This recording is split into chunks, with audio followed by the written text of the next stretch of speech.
Day that people across the region and around the world have been working, striving, hoping, and praying for. They have done things over the last month that I think were really unthinkable. Nobody thought this could happen. With the historic agreement we've just signed, those prayers of millions have finally been answered. As you know, Finalement, a dit hier M. Trump en Égypte lors de la signature de ce traité de paix, dit-il, finalement, les prières ont été entendues. Louise Blais, qui est à Toronto, Raphaël Jacob, je crois que vous êtes à Trois-Rivières ce soir, tout près de vos quartiers d'enfance, quoi. Vous êtes, exact. Vous êtes natif de Trois-Rivières. Et Thomas Junot à Ottawa. Bonsoir à vous trois.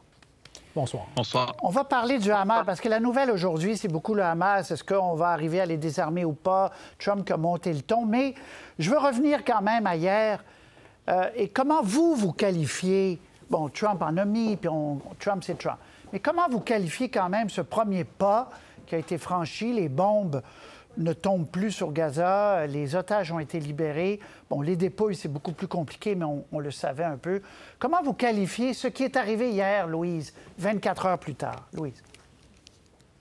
Bien, quand même, il faut donner quand même du crédit au président américain parce qu'il a été impliqué personnellement. On sait que ça a été des négociations qui ont été très difficiles. La semaine dernière, il y a eu des moments où tout a figé, a paralysé. Ça a pris, on dit, au moins 3 appels personnels du président pour soutenir les médiateurs, pour que les parties s'entendent. Donc, c'est quand même un pas dans la bonne direction. Le fait que les otages soient retournés, tous les otages vivants israéliens ont été retournés. Ça change la donne pour la position israélienne qui a toujours dit que c'était sa priorité et qui n'arrêterait pas la guerre tant que les otages ne seraient pas libérés. Donc, c'est une étape absolument nécessaire, mais comme vous avez fait allusion, le reste quand même assez flou. Oui, et comme je disais en tout début d'émission, il reste tout le reste à négocier, mais restons sur hier. Raphaël Jacob, si on isole l'étape d'hier, qui est néanmoins un cessez-le-feu, retour des otages vivants. Comment vous qualifiez ça dans cette grande aventure qu'on suit depuis 1948? Là? Sans minimiser, évidemment, comme on le mentionne et on le rementionne, ce qui est devant, c'était une réelle percée et peut-être d'un point de vue présidentiel, une réelle démonstration du pouvoir du leadership de Donald Trump. Pas nécessairement dans tous les dossiers, mais très clairement dans ce dossier-ci. Je crois que ça, c'est indéniable. Thomas Junot, puis vous étiez avec nous, avec Raphaël, fin septembre, quand M. Trump a fait la liste de ses 20 points de ce plan. Est-ce que vous pensiez à l'époque qu'on allait arriver quand même à un cessez-le-feu si vite, là, si rapidement?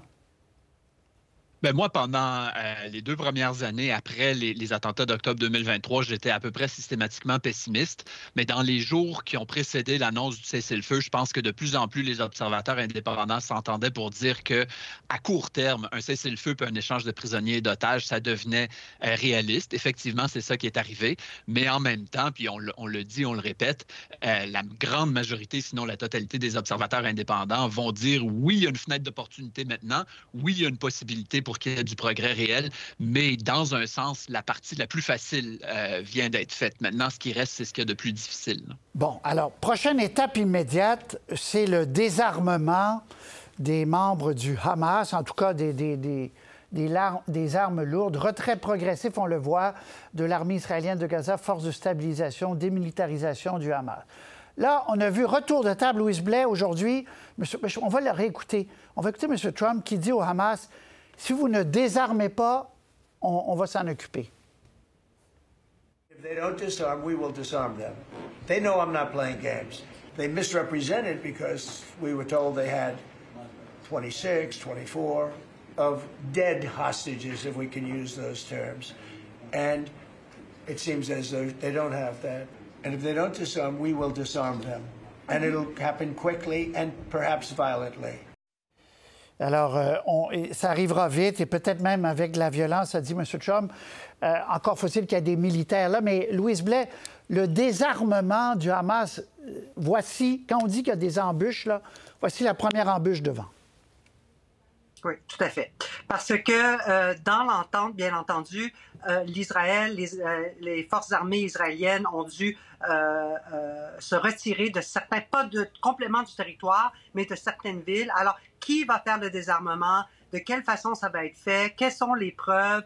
Qui va être... Alors, tu sais, est-ce qu'il va y avoir des problèmes durant cette étape-là? J'ai remarqué hier, Patrice, que lors de la conférence en Égypte, le secrétaire général de l'ONU était là.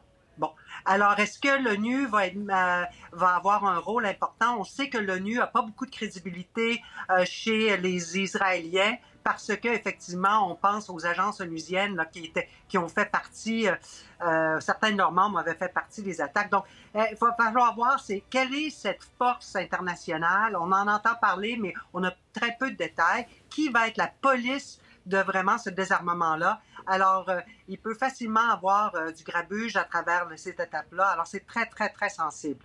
Raphaël Jacob, dans quelle mesure vous croyez que M. Trump va suivre ces détails-là jour après jour et va même jusqu'à envoyer, parce qu'on a dit qu'il peut y avoir des militaires américains dans un premier temps, avec d'autres des pays arabes, etc. Va-t-il se lasser ou il va rester les yeux rivés sur les détails? Les yeux rivés sur les détails, disons que ça caractériserait assez mal son style, tout au moins celui qu'on connaît depuis plus de 10 ans sur la scène politique.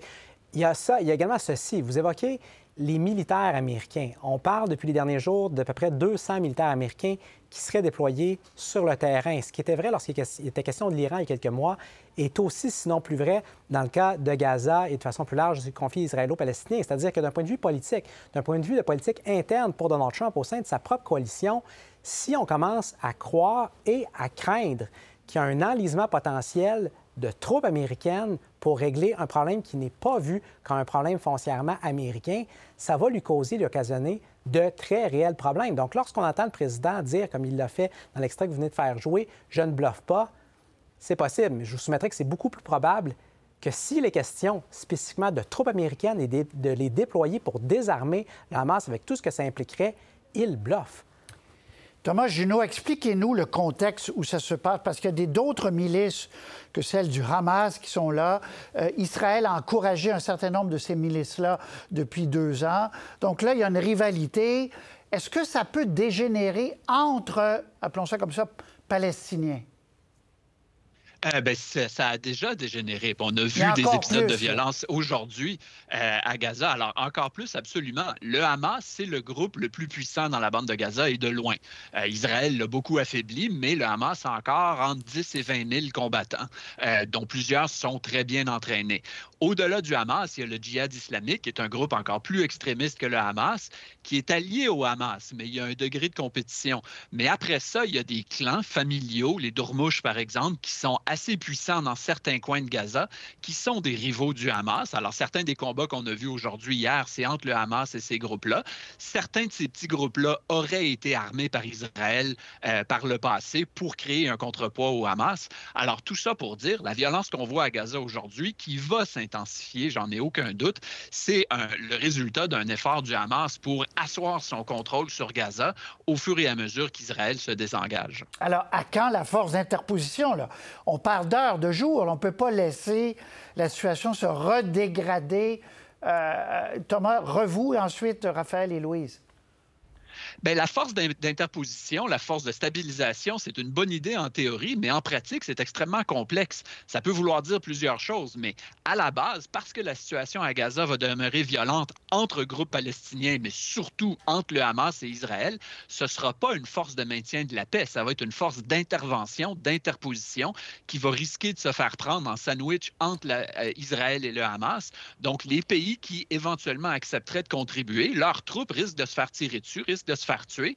Alors, en pratique, j'ai encore de la misère à voir qui va être volontaire pour cette force-là. Ça va soulever toutes sortes de questions. Quelles vont être ces règles d'engagement? S'ils se font tirer dessus par le Hamas ou par Israël, est-ce qu'ils peuvent répondre?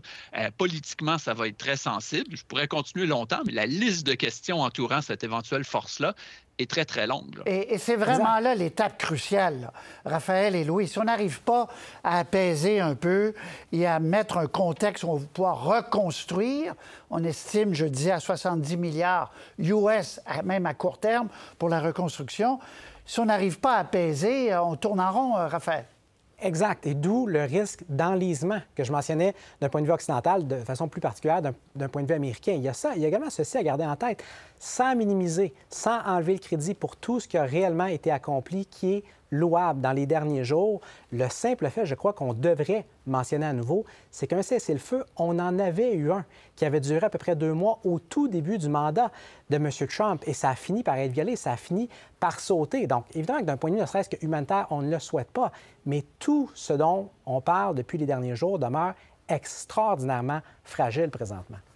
Louise Blais, comment vous voyez la naissance de cette force? On disait, il y a des pays arabes qui ont levé la main, il y a une force d'interposition en Égypte, est-ce qu'on ne peut pas se servir de ça? Bref, comment vous voyez l'organisation rapide de militaires qui peuvent imposer la paix à Gaza, non pas entre Israël et les Palestiniens, mais entre Palestiniens eux-mêmes? Oui, ben j'ai vu Thomas hocher un petit peu de la tête. Je suis pas certaine, moi non plus, qu'il y a tant de pays environnants qui vont vouloir envoyer une force à Gaza.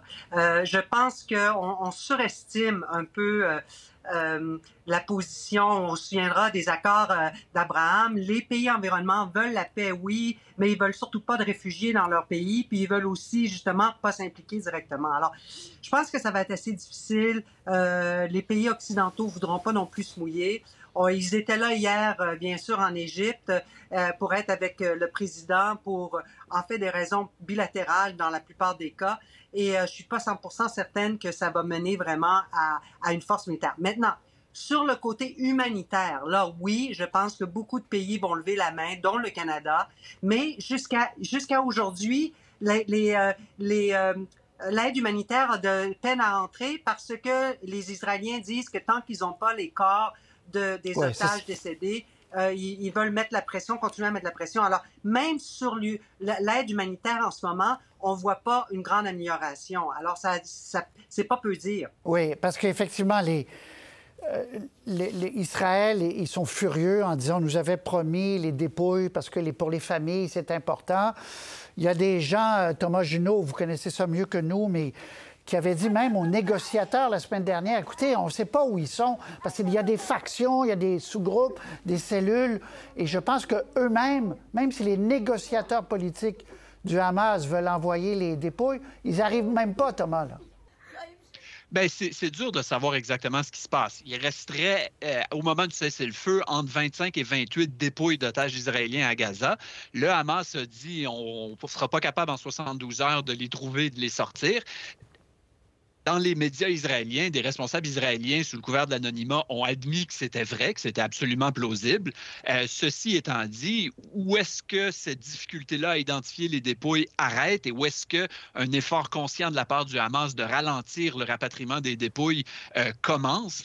C'est ça qu'on ne peut pas savoir. Le Hamas comprend très bien que les dépouilles des otages, c'est un de ses derniers atouts dans les négociations avec Israël. Donc, c'est très cru de le dire, mais le Hamas est parfaitement capable aussi de ralentir le rapatriement des dépouilles pour essayer d'extraire des concessions d'Israël.